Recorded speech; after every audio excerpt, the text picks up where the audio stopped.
Giving up food for funk by the JBs here on Democracy Now!, democracynow.org, the War and Peace Report. We're broadcasting on over 800 stations. On Pacifica radio stations, low-power FM stations, college and community radio stations. We're also broadcasting on public access TV and PBS TV stations and both TV satellite networks, on Dish Network Channel 9415 Free Speech TV, 9410 Link TV, and on Direct TV Channel 375. And we're video and audio podcasting at democracynow.org. Our headlines are also available in Spanish for any radio station to take as over 250 are. You can read the transcripts of every broadcast top to bottom, or follow us on Twitter by going to our website and signing up at democracynow.org. I'm Amy Goodman as we return to journalist and best-selling author of Omnivores' Dilemma, Michael Pollan. His latest book is called Food Rules, an Eater's Manual. Sharif Abdel-Quddus and I interviewed Michael Pollan. We asked him about a piece of legislation that Congress is considering whether to reauthorize, the Child Nutrition Act. The Child Nutrition Act governs WIC payments and the school lunch program. Women in infant care? Women in infant care, which is essentially a basket of groceries available to poor women. That is a highly politicized basket. In other words, it's not designed with health in mind. It has far too many dairy products and not enough produce, although it's been modified a little bit. The school lunch program, I think, is one of the most important programs we have and tools we have to basically change American health and change the food system. Right now, that program is in effect a dispose-all system for surplus agricultural commodities. For example, during the swine flu epidemic, pork prices plummeted because a lot of people thought you should avoid pork. You could get it. In fact, none of us are calling it swine flu anymore at the behest of the pork producers who said, please call it H1N1. And that's why, and the media has gone along with this. Wait, one thing on that. You were the one who came onto Democracy Now! And said you think you could trace it back to Yes, you can, but it doesn't have to do with eating it. It appears that swine flu originated in a big pork plant south of the border in Mexico. The first cases were found in this town, but our pork confinement operations are kind of, petri dishes for disease. And this was all predicted. The Pew Commission on Animal Agriculture, which came out 2 years ago, a brilliant report on the state of animal agriculture with many, many stakeholders involved, said the way we're growing pork is a perfect petri dish for new flu viruses and new bacterial diseases. Well, MRSA, the community-acquired staph, has been traced to pork production in Canada and the United States and Denmark, and swine flu tentatively has been traced to this particular place. So anyway, but the reason I was talking about swine flu was that it crashed the pork prices. And the industry went to the government and got a bailout, $300 million. The government bought pork to support prices. And what did the government do with that pork? They pushed it through the school lunch program. So this is what we're doing, with our children. I want to ask you about one rule here that I find startling. Rule 39. This is in your book. You say, "Eat all the junk food you want as long as you cook it yourself." What do you mean? Well, I like French fries. I like all sorts of foods and potato chips, but I also know that you shouldn't eat too much of this kind of food because it has a lot of fat and many calories and very few nutrients. But one of our problems, I think, with the modern food system and why we've gotten so much heavier is that food that used to be very labor-intensive no longer is. And that the labor cost of food, the work cost involved, has gone down so far because corporations can cook this food very efficiently.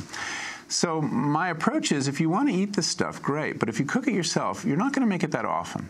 I mean, if you've made French fries yourself, which I've done, you've got to wash the potatoes, you've got to cut the potatoes, you've got to fry the potatoes, you're going to make a huge mess in your kitchen, and then you've got to figure out what to do with all the oil. And you're not going to do it that often. You're going to do it like once a month, maybe every 2 or 3 weeks if you really like them. And that's about how often you should eat them.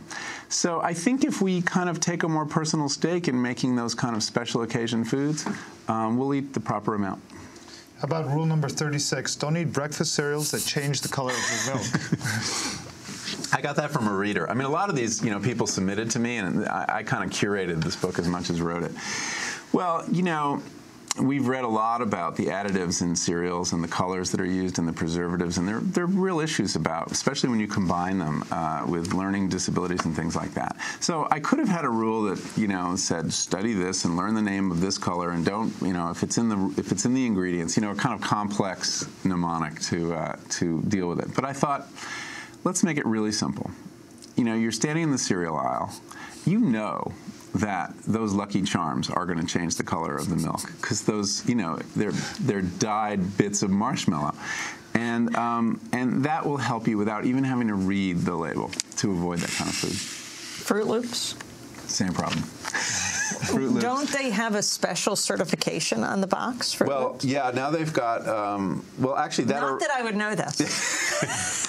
No, well, there was the Smart Choices. You're referring to the Smart Choices label program, which is already defunct. I'm so glad that it didn't last. But basically, the food industry, here's a great example of the nutritional-industrial complex. The food industry and Tufts School of Nutrition, one of the preeminent schools of nutrition in this country, got together to develop a label system to supposedly help consumers distinguish between healthy and unhealthy foods.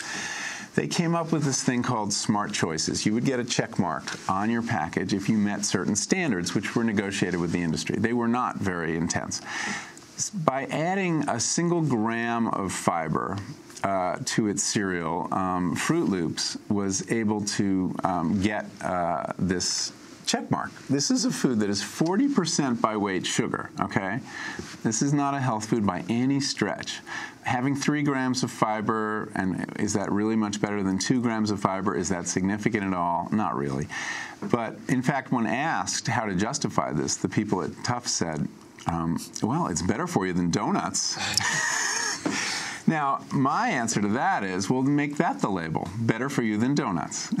Well, where is government regulation on all of this? I mean, shouldn't there be a government-approved kind of check on nutritional value? You know, they have that in England. They have a kind of a stop-go system, and packaged foods have a red, green, or yellow light on them. And some people think that that's an effective system. I don't know. What it tends to do is make fine distinctions between heavily processed foods. You know, the really healthy food is in the produce aisle. The really healthy food is in the bulk food bins, and there's no label there. So if you want to determine that Fruit Loops are marginally better for you than Lucky Charms, you know, you're playing a fool's game there. It really doesn't matter. But again, we play fool's games all the time with food. We're looking for excuses to eat badly, and the industry is very good at providing them. 47 is eat when you're hungry, not when you're bored. Old wives' tale, if you're not hungry enough to eat an apple, you're not hungry. Yeah, I find that one really useful. That's very when I think, God, I'm really hungry. Am I really hungry? Would I eat an apple now? Then I'm not hungry. You say drink the spinach water, but I have a question about that. What about the pesticides? I mean, that whole issue. Well, should I have said drink the organic spinach water? Perhaps I should have. I mean, if you're going to eat No, is that a concern, though? The very places in food, like the peel of an apple, where it is most healthy to eat, it gives you roughage, it's got the concentration of the nutrients, is also the concentration of the heavy metals. Often it is, or the pesticides. I mean, the heavy metals are sometimes internal, depending on what's in the soil, to the food. And yeah, I mean, any kind of chemical residues you're going to get in food, you're probably going to get in the water too. You know, hopefully you've cleaned the food thoroughly, and a lot of pesticides are superficial and can be washed off. The other thing to understand about pesticides is that they don't afflict all foods equally, and, you know, there's a wonderful list called the Dirty Dozen online that lists the ones that have the most pesticide residue. I don't think spinach is one of them. I might be wrong. I would urge you to check it, but like broccoli isn't that bad. Strawberries are really bad. Apples are really bad. So it helps you know when it's worth the money to buy organic, to know that, because sometimes it's not, you know.